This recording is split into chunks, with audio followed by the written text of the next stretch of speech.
Sir ఇప్పుడు Pawan Kalyan and Renu Desai హ్మ్. ఆయన మాజీ వైఫ్ ఇద్దరు భేటీ కాబోతున్నారు అని చెప్పి వార్తలు వస్తున్నాయి. ఎంతవరకు నిజమయ్యే అవకాశం ఉంది sir? Renu Desai is my girl because నేనే తీసుకొచ్చాను. నేను చెప్పాను కదా, ఉమ్, చాలాసార్లు చెప్పాను. అయినా నేను పెట్టుకోలేదు అప్పుడు. ఉమ్, ఆ అమ్మాయి ఏదో ఫెమినా టెస్ట్కి, వరల్డ్ బ్యూటీ టెస్ట్కి వెళ్ళినప్పుడు తమ వైటల్ స్టాటిస్టిక్స్ అన్ని తగ్గుతాయి, సన్నబడాలి. నేను సార్ ఏం చేయమంటారంటే నెక్స్ట్ సినిమా చేద్దులే కానీ బుక్ చేసాను అమ్మాయిని. అప్పుడు సిమ్రాన్ని పెట్టాం ఉమ్, చాలా మందిని కాదనుకుని. ఐశ్వర్య రాయ్, ప్రభుదేవ పక్కన ఐశ్వర్య రాయ్ 2 రోజులు 3 రోజులు ఇస్తున్నాడు అమ్మ. నలిగిపోతాం. 2 రోజులు వచ్చి రావడానికి ఒక రోజు పడుతుంది. ఇంకేముంటుందో వద్దులే అమ్మ అన్నాను. తర్వాత ఇప్పుడు చేస్తానంటే అప్పుడు నాకు ఐశ్వర్యతో చేయాలని క్రేజ్ ఉండేది. ఆ క్యారెక్టర్ బాగుంటుంది అనమాట అని చెప్పేసి అప్పుడు ప్రభుదేవ పక్కన. ఉమ్, తర్వాత ఇంకో అమ్మాయి ఎవరో ఉన్నారు, అమ్మాయి అనుకున్న అమ్మాయి చేస్తానుంది. దాని తర్వాత ఇంక ఫైనల్గా మంచి మార్కెట్లో ఉన్న ఈ అమ్మాయి వస్తే, ఎవరో సిమ్రన్ వస్తే, ఇంకా అందుకని నువ్వు ఎలా ఇవ్వగలవు అని అడిగాను. దానికి దురాశ, అన్నీ నాకే కావాలి, ప్లస్ మంచి డైరెక్టర్ అంటే ఫస్ట్ టైం తమిళ్ చేస్తున్నప్పుడు ఆఫీస్కి వచ్చేసింది. ఉమ్, అది ప్రభుదేవ అరేంజ్ చేశాడో ఎలాగ అరేంజ్ చేశాడో వచ్చింది. ఒక హీరోయిన్ అయితే పెట్టి తీసాం, ఒక రోజు షూట్ చేసాం. ఉమ్, ఒక రోజు షూట్ చేసాం మెడ్రాస్లో. ఆ హౌస్ వైఎస్ రాజశేఖర రెడ్డి గారి సిస్టర్దే, మెడ్రాస్లో ఈగా థియేటర్ వెనకాల. ఉమ్, ఆ రోజంతా క్యాన్సిల్ అయిపోయింది. అమ్మాయి కొత్తదే. సో రాధికా చౌదరి అనే అమ్మాయిని, ఇంకొక అమ్మాయిని కూడా కొత్త పెట్టి సరిగ్గా చేయలేకపోయింది. తర్వాత మొక్కలు చూసుకుంటున్నారు. గెట్ అవుట్ అన్నాను. ఇప్పుడు మళ్ళీ మార్చేసి 10 రోజులు గ్యాప్ ఇచ్చి వీళ్ళందరినీ ట్రై చేసి అప్పుడు ఫైనల్గా సిమ్రాన్ పెట్టాం. తను మంచి అమ్మాయి యాక్చువల్గాను. నేను కాస్టింగ్ కోచ్ గురించి మాట్లాడినప్పుడు చాలాసార్లు సందర్భంలో అమ్మాయి గురించి మాట్లాడాను, రేడియో గురించి మాట్లాడాను. తర్వాత ఈలోగా ప్రభుదేవ అడిగాడు నన్ను, ఇలా మనం ఎలాగా వాడుకోలేదు కదా, నేను నా తమిళ సినిమా ఒకటి చేస్తాను సార్, మన సినిమా అయిపోయే లోపలను బుక్ నేను ఇష్టం అని చెప్పాను. నేను చెప్పాడు అప్పుడు ఫస్ట్ ప్రభుదేవ చేసింది ఇంకో సినిమా, మన టైం సినిమా అయిపోయేలోగా. ఉమ్, అదేందా. సో అదే చాలాసార్లు చెప్పాను, విడదీసి చాలా బాగా చెప్పాను. తను అంటే పవన్ కళ్యాణ్ ఫ్యామిలీకి ఇష్టం లేదు. తను వచ్చిన తర్వాత అన్ని ఫ్లాప్లు ఒకటి. తర్వాత తను డామినేట్ చేయడానికి ట్రై చేస్తే నేను తర్వాత అన్నాను, నేను నాకు కావాల్సిన అమ్మాయిలాగా నేను ఇలా చెప్పకూడదు, కానీ నేను విన్నది చెప్పాలి కదా. తను ఇక్కడ రోడ్ నెంబర్ 36లో బ్రిడ్జ్ దాని క్రితం ఒక షాప్ పెట్టారు. ఉమ్, ఈ మేడప్స్ ఉంటాయి కదా, ఈ కర్టెన్స్ అమ్ముతారు కదా, ఉమ్, పెద్ద షాప్ పెట్టారు. ఓకే. దానికి బిజినెస్ కాలే తీస్తారు. ఒక 1 or 2 years ఉంటుంది. పవన్ కళ్యాణ్ ఈ అమ్మాయికి షాప్ పెట్టి ఇచ్చాడు. ఉహు, దాన్ని మేడప్స్ అంటారు అనమాట. ఆ షాప్స్ అమ్మే ఉంటాయి కదా పెద్ద పెద్ద తానుల్లో, ఉమ్, ఇంటీరియర్ ఇంటీరియర్స్కి పనికి వస్తుంది గొడ్లు అనమాట. ఓకే. అది పెద్ద బిజినెస్ అది. సో అది పెట్టింది, వర్కౌట్ వల్ల తీస్తారు. ఉమ్, తర్వాత తన సినిమాల్లో తను కల్పించుకుని కాస్ట్యూమ్స్లో అవి కల్పించుకుని కొంచెం డామినేటింగ్గా ఉండటం వల్ల ఎవరు కూడా ఈ అమ్మాయికి మంచి రిపోర్ట్ ఇవ్వలేదు. ప్లస్ వాళ్ళ ఇంట్లో కూడా పెద్ద ఇష్టం లేదు. ఉమ్, ఫస్ట్ ఏదో అయిపోయింది. చెప్పాను చాలాసార్లు చెప్పాను, నా రిలేషన్ అని ఆ అమ్మాయి నందిని. ఉమ్, సో ఆ మ్యాటర్ కస్టమర్ చెప్పకూడదు. సో ఈ అమ్మాయి వచ్చిన తర్వాత అంతా బాగానే ఉంటే 2 పిల్లలు పుట్టారు.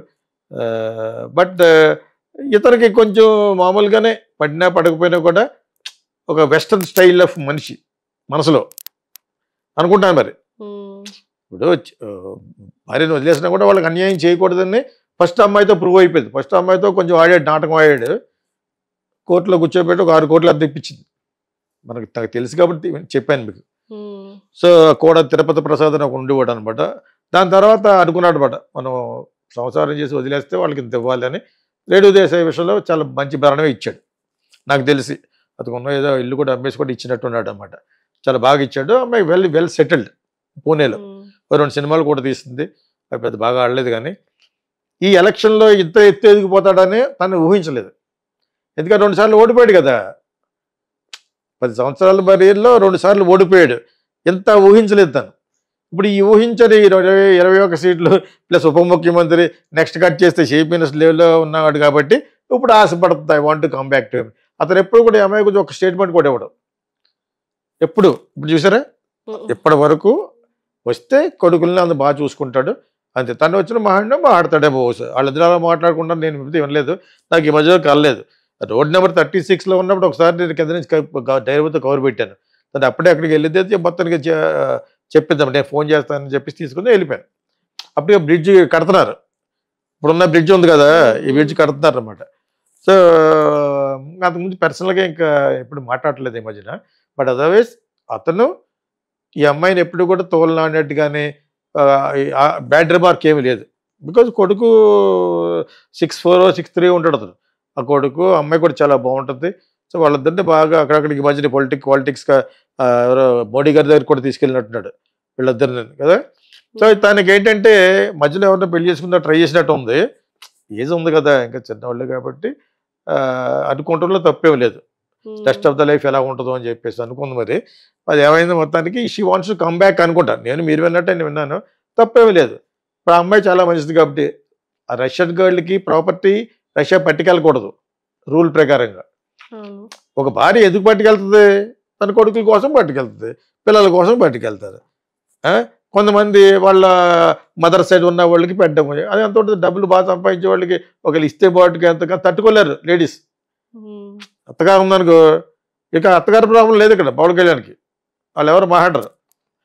అతను కొంచెం ఇండిపెండెంట్ మనిషి కదా, ఇండిపెండెంట్గానే వెళ్ళాడు. గౌరవం ఉంటుంది, అమ్మన్న బ్రదర్స్ అన్న చాలా గౌరవించే వ్యక్తి, ఆఖరివాడు కాబట్టి. అంతే తప్పితే ఇతను ప్రాపర్టీస్ గురించి మేనేజ్ చేసే అంత ఇది లేదు. ఎందుకంటే ఇతను వాళ్ళందరికంటే ఇతను కొంచెం బెటర్ మనిషి, తెలుసున్న వాళ్ళకి డబ్బులు వాళ్ళకి ఇవ్వటం అనేది. అట్లా నేను చాలాసార్లు చెప్పాను, నేను అందుకే గవ్వ చెప్పేస్తాను అనమాట. చాలామందికి ఆల్రెడీ తెలిసింది. ఇక్కడ రేణు దేశాయ్ రీఎంట్రీ అనేది అతని మీద ఆధారపడదు, ఆ రష్యన్ భార్య మీద ఆధారపడదు. అర్థమైందా మీకు? ఆవిడ she seems to be very very nice lady. అమ్మాయి అదే ఉన్నారు కదా, వాళ్ళ పిల్లలు కూడా చాలా అందంగా ఉన్నారు. అట్లా యాక్చువల్గా మన దేశం వాళ్ళు అలా ఉండాలి.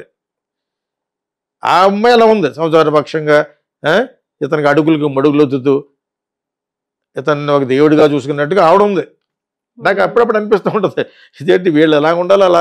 ఇంకా రేణు దేశే అంత అలా ఉండదు, అప్పుడప్పుడు బాగుతూ ఉంటుంది బయటకు వచ్చి ఇంటర్వ్యూల్లో తనకి పబ్లిసిటీ ఇప్పించి అంచేది ఏదో విధంగా కవరప్ చేసి కలిసి ఉన్న వాళ్ళు తప్పుడు. మరే కదా, మరే ఇద్దరు పిల్లలు అన్నారు, nothing wrong on Renu Desai side. కాకపోతే ఈ డెసిషన్కి ముందు ఇంకా కొంచెం ఎక్కువ అతనికి హెల్ప్ చేసి ఉండవలసింది. బట్ చిరంజీవి ఫ్యామిలీ మట్ లైక్ చేయరు అమ్మాయిని.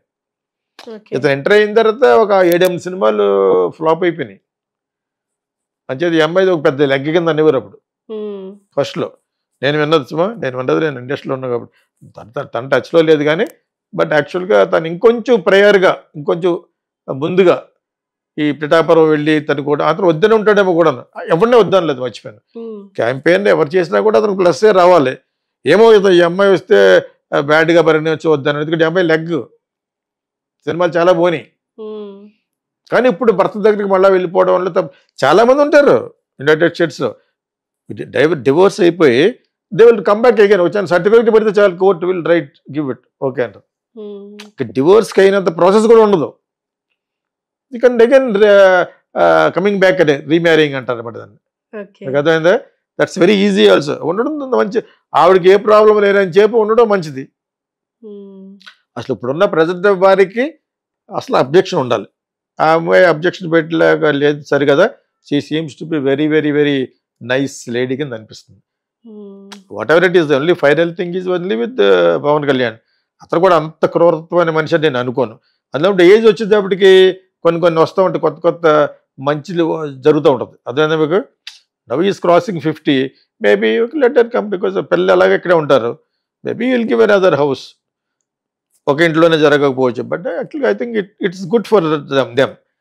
కానీ ఆ అమ్మాయి ఏంటంటే స్పెషల్గా చిరంజీవి ఫ్యామిలీ లైక్ చేయదు. ఇతను జరగవలసిన బ్యాడ్ అంతా అప్పుడే జరిగిపోయినాయి.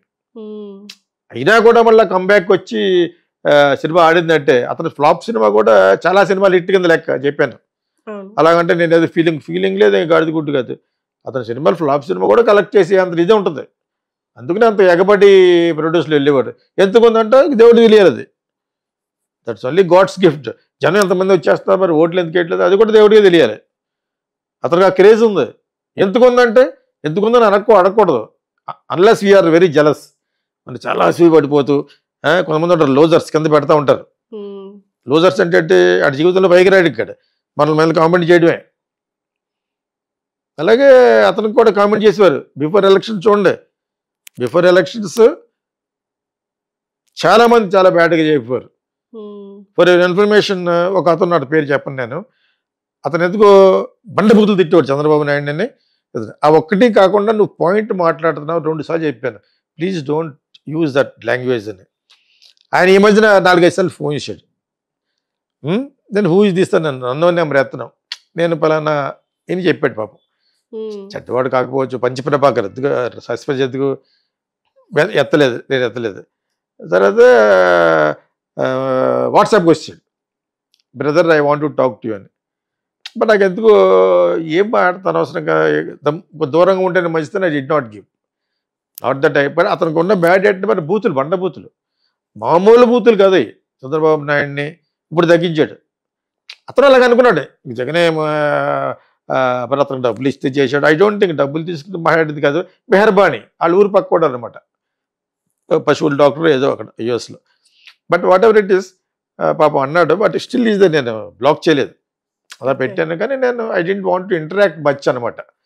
ఎందుకు వాళ్ళతో ఏం మాట, అలాగే చాలా మంది చేస్తూ ఉంటారు యూఎస్ నుంచి చేస్తూ ఉంటారు. మీ వీడియో చూడకుండా పడుకుని అంటాడు ఒకడు, సరదాగా ఉంటుందండి. అదే తప్పితే నేను వాళ్ళతో ఎక్కువ మాట్లాడటం.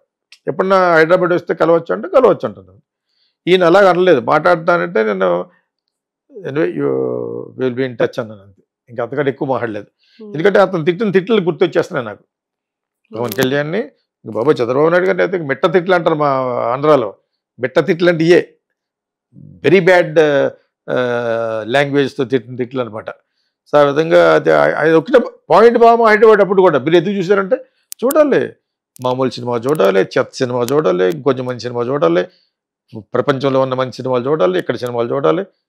అందులో చెత్త సినిమాలు కూడా ఉండే ఒకప్పుడు మలయాళంలో. ఏ మలయాళం అయితే బాగుంటున్నాయి సినిమాలు, ఒకప్పుడు ఏ సర్టిఫికెట్ చెత్త కంపు కొట్టే సినిమాలు అక్కడే ఉండి. ఇప్పుడు అందులో వచ్చిందే షకీల, మీకు అర్థమైందా? 2 వర్గాలు అనమాట. ఒకటి వచ్చి చెత్త సినిమాలు, సెక్స్ని విమెన్ని ఎక్స్ప్లోర్ చేయడం, ఇంకోటి చాలా మంది సినిమాలు మలయాళం ఎడ్యుకేటెడ్ కదా, వాళ్ళు 100% ఎడ్యుకేషన్ కదా. ఇది ఉంటుంది ఎంత ఎడ్యుకేటెడ్ అని చెత్త సినిమా చూడకుండా ఎందుకుంటారు, 2 కాళ్ళు ఎలా పెడతాడనమాట కింద టైటిల్. అదే మీకు ఏ సర్టిఫికేట్ పోదు, అదే ఏ చేస్తాం. అయినా కూడా ఆ వయసులో ఉన్నప్పుడు చూడాలరా అనుకునేవాడు అనమాట. అంతే కదా మరి, అనుకోకుండా అనుకుంటాడు మగోడు. ఏ సర్టిఫికేట్ అనగానే కుర్రోళ్ళు వెళ్ళకూడదు, కానీ కుర్రోళ్ళు మేమే వెళ్ళేవాళ్ళు. నీకు అర్థమైతే ఇప్పుడు అతను నా సినిమాకి ఏ సర్టిఫికేట్ ఇచ్చారు కోకిలకి, నేను బాధపడిపోతాను అనమాట. ఎవరు సెన్సార్ ఆఫీసర్లు థ్యాంక్స్ అన్నాను, ఇటు ఇలా అన్నాడు అనమాట. అప్పుడు దానికి సైన్ చెప్పాను, ఏ సర్టిఫికేట్ ఇస్తే యాక్చువల్గా సంకీర్తన చేసి డైరెక్ట్ సినిమా చేస్తే పెద్దవాళ్ళందరూ చూస్తారు. ఇప్పుడు ఏ సర్టిఫికేట్ ఇచ్చారు కాబట్టి కుర్రోళ్ళు కూడా చూస్తారని చెప్పాను. అలాగే చూశారు. అర్థమైందా మీకు? సో నేను చాలా ప్రాక్టికల్గా సెన్స్ ఆఫ్ హ్యూమర్తో ఆలోచించే మనిషిని కాబట్టి.